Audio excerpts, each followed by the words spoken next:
يوم، فقال هيسافر بكره علشان يروح يفجر الجزء الباقي من باريس، بدل باريس يفجر باقي المدن. وبعدين هو هيلف لفه كده بنت لذينه هناك في المنطقه ديت اللي انتوا عارفينها، فهياخد جوله من مطار لمطار وهيتنطط بقى في المواصلات وحاجات كده.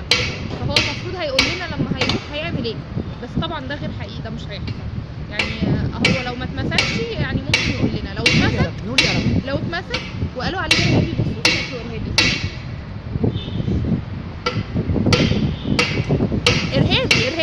ده ارهابي جدا. فلو اتمسك يعني بدقنه دي، يعني مش عارفه جاي بدقن دي منين، لو اتمسك ما نعرفوش